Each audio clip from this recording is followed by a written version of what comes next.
Hello friends, মাই veg ফুডে আপনাদের সবাইকে স্বাগত। আজকে ঢ্যাঁড়সের বা ভিন্ডির একটি দারুণ রেসিপি আপনাদের সাথে শেয়ার করব।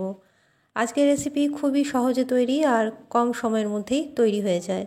তাহলে চলুন দেখা যাক আজকের রেসিপি। এখানে ভিন্ডি নিয়েছি 250 গ্রাম, এরকম টুকরো করে কেটে নিয়েছি। প্রথমে ধুয়ে নিয়েছিলাম, তারপরে টুকরো করে কেটে নিয়েছি। এবার একটা কড়াইয়ের মধ্যে নিয়ে নিচ্ছি কিছুটা পরিমাণে সাদা তেল। সাদা তেল ভালো করে গরম করে এর মধ্যে দিয়ে দিচ্ছি 1/2 চামচ কালো জিরে। ফোড়নের থেকে ভালো গন্ধ বেরোলে এর মধ্যে দিয়ে দিচ্ছি কেটে রাখা ভিন্ডি। এর মধ্যেই দিয়ে দিচ্ছি স্বাদ অনুযায়ী লবণ আর 1/2 চামচ হলুদ গুঁড়ো। লবণ আর হলুদ দিয়ে খুব ভালো করে ভিন্ডি ভেজে নিতে হবে। প্রায় 2 থেকে 3 মিনিট লো টু মিডিয়াম ফ্লেমে ভিন্ডি ভালো করে ভেজে নেব। ভিন্ডির আজকের রেসিপি সম্পূর্ণ বিনা মশলায় তৈরি। যারা ভেন্ডি খেতে পছন্দ করেন না, আজকের রেসিপি অবশ্যই একবার বাড়িতে বানিয়ে দেখুন, খেতে কিন্তু দুর্দান্ত স্বাদের হয়। এইভাবে প্রায় 2 থেকে 3 মিনিট ঢ্যাঁড়স বা ভিন্ডি ভেজে নিচ্ছি। দেখুন ভাজাটা কিন্তু এইরকম হয়েছে। ভেন্ডি এরকম ভাজতে ভাজতে একটু নরম হয়ে যাবে। এবার অন্যদিকে একটা পাত্রের মধ্যে নিয়ে নিচ্ছি 1/2 কাপ পরিমাণ জল।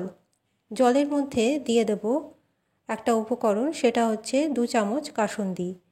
কাসুন্দি দিয়ে ভালো করে জলের মধ্যে মিশিয়ে নিতে হবে।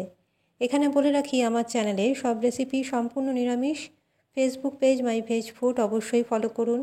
আজকের রেসিপি ভালো লাগলে আমার চ্যানেলটি সাবস্ক্রাইব করে পাশের বেল আইকনটি প্রেস করে অল নোটিফিকেশন অন করে রাখবেন। তাহলে যখনই কোনো রেসিপি আপলোড করব আপনারা সেটা সঙ্গে সঙ্গে দেখতে পাবেন। আর রেসিপি ভালো লাগলে অবশ্যই একটা লাইক করবেন, শেয়ার করতে ভুলবেন না, আর চ্যানেলটি সাবস্ক্রাইব করে রাখবেন। 2 চামচ কাসুন্দি এইরকমভাবে ভালো করে জলের সাথে মিক্স করে নিচ্ছি। রেসিপিটি এতই সহজ আর সুস্বাদু যে খুব কম সময়ের মধ্যে তৈরি হয় আর খেতে অপূর্ব।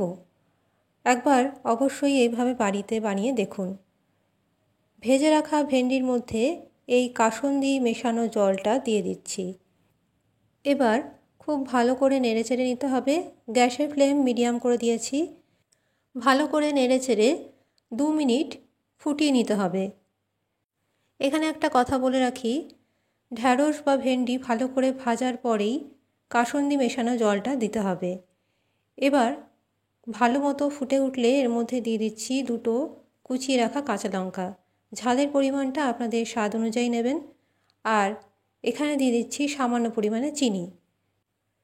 এখানে চিনি দিলে রেসিপি একটু টক টক মিষ্টি মিষ্টি হবে, তাই চিনিটা যদি আপনারা দিতে অপছন্দ করেন তাহলে দেবেন না, তবে চিনি দিলে কিন্তু স্বাদটা খুব ভালো হয়।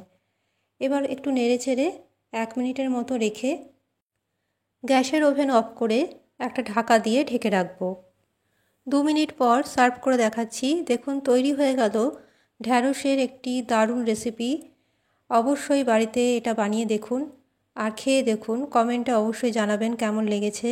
ভালো লাগলে একটা লাইক করতে ভুলবেন না। আজকের মতো আমার রেসিপি এখানেই শেষ করলাম। ভালো থাকবেন। নমস্কার।